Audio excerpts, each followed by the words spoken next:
Hello, everyone. It's Ken coming to you not so live from the Circle R Ranch here in sunny, beautiful Toledo, Ohio. And don't take that literally either because it's probably not sunny. No, right now. No. But it's always beautiful, though. It is. It is. Because you're here. Yeah, this is Boris. How you doing? Boris is the guitar player frontman extraordinaire for the band Hey Guy. And then he also plays in this little band called Gogo Bordello that people talk about every once in a while. Who is that? Never heard of her. Yeah, I bet you have, though. So this is how we do the Reverend 12 questions now. Remember? We've talked about this before. But my trip, of course, is I can't see the questions without my glasses on. And after 20 years of doing this, I don't have them memorized yet. But I do know the first one. Boris, give us a brief history of your playing career. Will do. I grew up in the Soviet Union until the age of 9, where I started playing classical guitar. I was forced by my parents. I hated it. They forced me to practice. I cried and screamed, but at least it wasn't violin, which is the first instrument they wanted me to play. So that was the kind of the improvement. I moved to the States, continued playing classical, then got into rock and roll. Went to school for jazz at Berkeley. Then got out of school after spending all that time learning jazz to become a rock player and play power chords. But I played them really, really clean because I had all that time to learn, Mixolydian scales. So after that, power chords were cleaner than ever. These days, I play with Gogo Bordello. I have my own band called Hey Guy, in which I sing and write and produce and do all that stuff. And venturing on. Seeing what's next. I heard you were on American television as a young child. American television as a young child. I was. My Green Day cover band in junior high school was featured on the news. I don't know how. I was playing drums, though, because nobody else could play guitar. Right, the other way around. Nobody else could play drums. So the guitar... And you could do both. Yes. So the guitar player ended up... Do you still play drums ever? Yeah. I'm rusty. I actually just played drums in this weird kind of drum off show. Didn't sound that great. I need a lot of kind of dusting off to do. But you know what we need to do? Penny will post in the comments section. Is there a comment section on these things? Is there, that video that when you did all the instruments with the stuff that you found in your hotel room is one of my favorite YouTube videos of all time. Just thought I'd share that with you. Thank you. It's fantastic. So thank you. It's so much easier playing drums when you're just doing it with your mouth. Then you don't have to remember how the kick coordination works. And a coffee pot and whatever else you can get your hands on. Yeah. So the official question, because I'm just gonna keep talking, but the next official question is what inspired you to start playing guitar? But you already said the back of your mom's hand. Basically. Well, so my parents wanted me to play violin. I hated it to no end. And then my brother, who was 5 years older than me, was like, you're not going to get to play electric, but at least you can play guitar. Violin's lame. At least you can play a cool instrument, not in the cool way that you could be playing it. Now I love classical music and classical guitar, but back then both my brother and I were like, this shit is so boring. I want to play some Van Halen, Yeah. But he was like, at least you're going to be doing something that resembles Van Halen. But there's another guy who could play all the classical stuff too. I mean, Eddie, is proficient in all manner of guitar playing, which turned him into what he turned into. Exactly. So when you finally were able to lose the classical nylon string, super wide fretboard and move on to an electric guitar, what was your first one? My brother scored like a Kramer, like a black Kramer flying V. Yes. Off of a homeless guy. I remember I was there. And then we came home and he got, he kind of played. My brother has no patience. So he kind of played it for 15 minutes. Well, this is so cool. I got it for $40. And then he went out with his friends.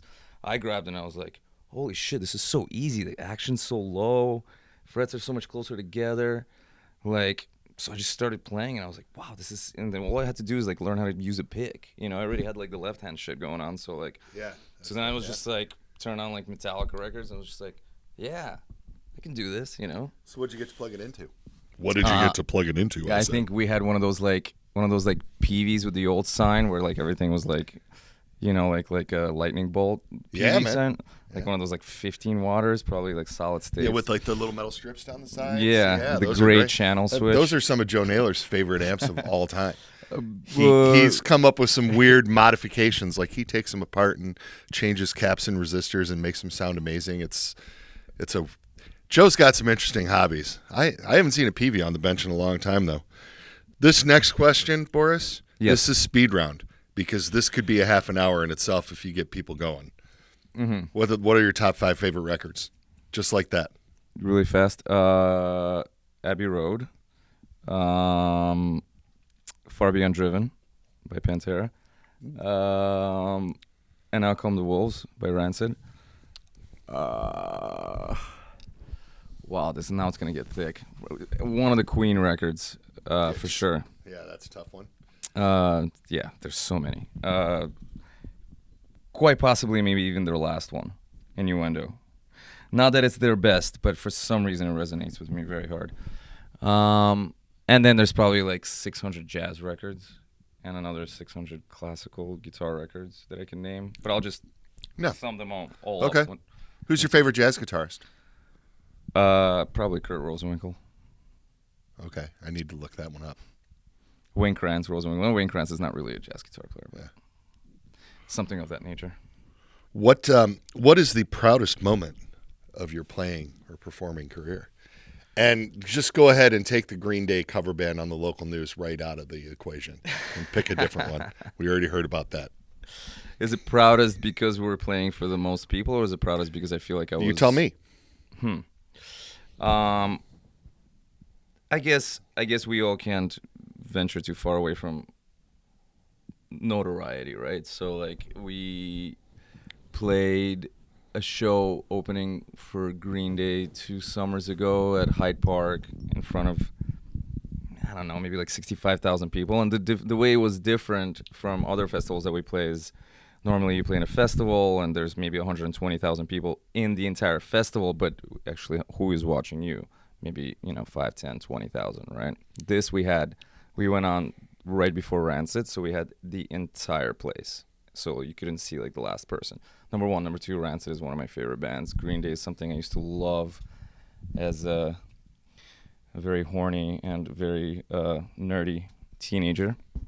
And it was also probably like not the biggest crowd that I've ever played, but the biggest crowd probably that you can kind of like really see in front of you. So that's a proud moment, but that's more of like a notoriety moment. Like, we did this. You know what I mean? Like, we survived. There were moments with Hey Guy where we would play a show for a lot less people, maybe for 50 people, but we were so on top of our game where I was playing songs on piano and singing and guitar and acoustic and switching. And I remember there was a particular show at this venue called Rockwood 2 in New York City where we really pulled it off. We were all just switching instruments and playing really hard stuff to very, very like jazzy, soft stuff, and like everybody was going from instrument to instrument, and we were just like all kind of nailing it after doing it for a couple of years. So everybody in Hey Guy then is multi-instrumentalist. Then it's a very different band these days. But then, that was one of the kind of like peak moments of musicianship. Yeah. Cool. How did you hear about Reverend? Oof. I don't want to get dark, but I think that guy is no longer with us. He was the guitar player for Jessica Hernandez. I believe he passed away. He's a Detroit. Yeah. Yeah. He was sound checking one day. They were opening for us. We were touring with Gogol, and I saw a cool-looking guitar first time in a really long time because I think guitars look horrible these days. And then I was like, it's a cool looking. I was looking for a guitar company for a long time. I was like, it's a cool looking guitar. Let's see how it plays. And I picked it up and I was like, wow, it's like a real instrument. It's not like some kind of like bogus kind of, who knows what. And then I came to NAMM when we met and fell in love. And that's when I tried hard. We partied hard. I tried a lot of guitars then, and that's when I kind of that's when my appreciation of the company really grew, is when I could see kind of like the spectrum. And definitely there's a lot of spectrum. I I don't even know where I was going. I just completely lost it. See, he said Spectrum, and I lost it. I was going to ask what guitars you're playing, but I mean, I can answer the question for you. Boris is playing bayonets and Gogol Bordello, and he's playing a Warhawk and a Tricky Gomez in Haggai, and you occasionally have your bayonets over in Haggai too, right? Yes. I took one to Europe, so that is the guitar that I use with Haggai in Europe, and it's my backup for my orange bayonet in Europe for Gogol. And you go back and forth between the continents a lot with both bands. Correct. Yeah. That's so how many times has Haggai been over? So Gogol's there constantly. We Yeah, tour in I know Europe you guys almost are there more a than lot. US. And Haggai's only been there once so far. Twice, technically. We went to Russia in 2013. So that's Europe, technically, geographically speaking, not politically speaking. But we were there with Haggai for like almost a whole month this February, first time, and we're definitely going back, and we're going to start doing it a normal circuit. So there. what is it that you like about those guitars that has you dragging them all over the world? I mean, there's a lot of things. We can start with neck profile. That's something that's tough for me to find. I have kind of like classically trained hands, but they're very small. I have like kind of like probably most females have bigger fingers than I do. So I like a meaty neck because I grew up with classical guitars, but at the same time I can't handle like huge Strat frets sometimes, depending on the Strat, depending on the year, whatever. So neck profile is huge for me always. That's what kind of where it starts. Then obviously resonance and sustain, and then pickups are huge. But being on the road, I think even more important maybe than a few of those factors is reliability and sustainability and tuning. Tuning for me is huge. I have not to boast, but I have one of those ears when something is like 1 cent, out of two. Well, it's not a cent. One. Yeah, that gets the point across. Yeah, I forget what that's called. It's way smaller than a cent. It just bugs me. Yeah. And, I go pretty crazy on stage, so it's very easy for the guitar to lose its kind of, stability very quickly. So I need instruments that can really take a beating hard and stay in tune and stay, resonant and not break strings like crazy, and et cetera, so forth. Reliability. And we accepted the challenge. We get those guitars back here every couple of tours and clean them up. We run them through the power wash and then put them in the sanitizer bath. My and guitar then, tech but loves me for that, you're yeah. a very, very avid trem user. And so, it's just a matter of, we set them up well, and your tech does a good job of maintaining them, as well too, but making sure the nut slots are filed properly. And of course the Wilkinson trem is just a hell of a unit. Yeah. And once you get it set up, it just becomes one mass. And so it does stay in tune very, very well. And if you're interested in checking out the tuning stability of our stuff, watch what he does to it live with Gogol, because it is impressive. It's cool. So. Yeah, I destroy the thing. And it really stays in. And there's so many factors in a guitar that make it stay in tune, and I'm not going to go into all those. No, of course not. No, and we do that all. We have all the technical stuff here that they can look up elsewhere on this channel. What are you using amp-wise and pedal-wise? I know you're using orange, 100-watt orange, and you have a Carl Martin switching system. Did you hook up with him to have that made? Yes. Soren is a really sweet dude. He's Danish. The whole company's Danish. They build these things called octo switches. They make them now in like 2 different shapes. One is like 8, like kind of like horizontally, and the other one's 4 and 4. Okay. Basically, it's what's called a dip switch system. It's completely analog. I don't like dealing with kind of like banks and lots MIDI of stuff. Yeah. It's all completely analog. It's survived storms and tours, and it's floated before on stage. We had so much water on stage one time it became a boat. I rode it like a skateboard alongside of the monitor world. So what are you triggering with it? Do you have analog pedals that are just looped into that switching system? Yeah, it's just all analog pedals, and what this thing allows you to do is have combinations of whatever pedals, and it switches channels. Okay. As it's doing it. That's the thing. That's the kicker. So you can be like channel 2, hit this pedal, don't hit that pedal. Right. And it'll be lead channel with the flanger on, and then you can press on one button and be on the clean channel of your amp with chorus and delay or whatever. Exactly. Just boom. Exactly. Yeah, that's too cool. Yeah, that's the magic of that stuff. So you don't have to do all the tap dancing. With this show, it's just physically impossible. Yeah, right. It's impossible. Do you trigger the stuff from yourself on the floor, or does but sometimes it's literally like a flyby, like I'm flying from them, and I'm just like a quick and then it's like a drive-through. Yeah. When are you gonna make your tech just sit there and press buttons from the side of the stage? We we have a violinist in the band. As long as we have a violinist, the tech is going to be the most focused on that because it's the most unstable instrument, especially in a rock setting and a jump around, wine spilling, like circus setting. Like a violin, it's like it falls apart in one song. So as long as there's a violinist, the tech is going to be always more focused on that. Interesting. Never thought about it. Well, here's my favorite question. Do you have any unusual hobbies or skills that you'd like to share with us outside of the guitar musician world? Outside of the musician world? Yeah. Skills. Yeah.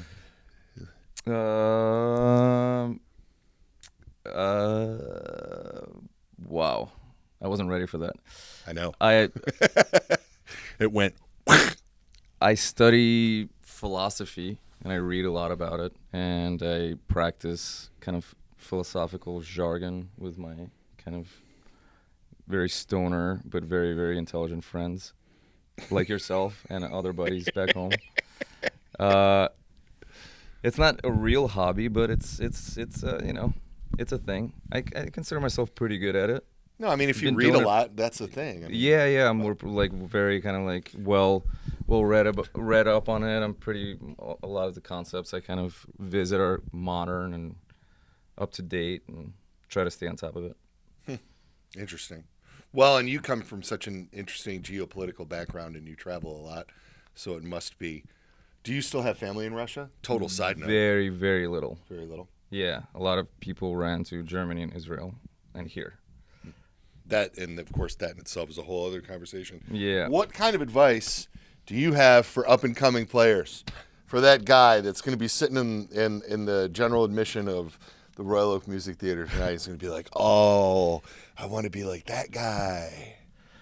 Advice as far as I think there's a good advice that I think often people say, I wish somebody gave me that advice. I hear that all the time. And in actuality, it's actually bullshit, because you can hear advice at 7 years old and never understand it until you're 40. So hearing advice or taking advice from somebody at a specific age doesn't mean that it's going to resonate. But if there was an ongoing advice that I think can resonate in any age of your life, is to steer as much as you can towards exactly what you are. Never try to be, let's compare it to the world of guitar playing. Never try to be a Steve Vai. Never try to be a Jack White. Never try to be a Josh Homme or whoever your heroes are. You can learn from them. You can check them out. You could even learn a couple of songs or figure out their tones. But as fast as you can drop that, the faster you will get to your goals. Because an imitation of something is always going to be a better imitation somewhere else. There's always going to be a dude sitting in Bangladesh that can outshred you in 2 seconds. But you, as an individual, can never be outshredded, because if you have a thing that you do in life or on your instrument or on your vocals or the way you make movies or just the way you hang out with friends, nobody could ever replicate that or outdo you in that. And that's it. What else is there? Nothing else to say. Thanks, Boris. Thanks for coming to Reverend.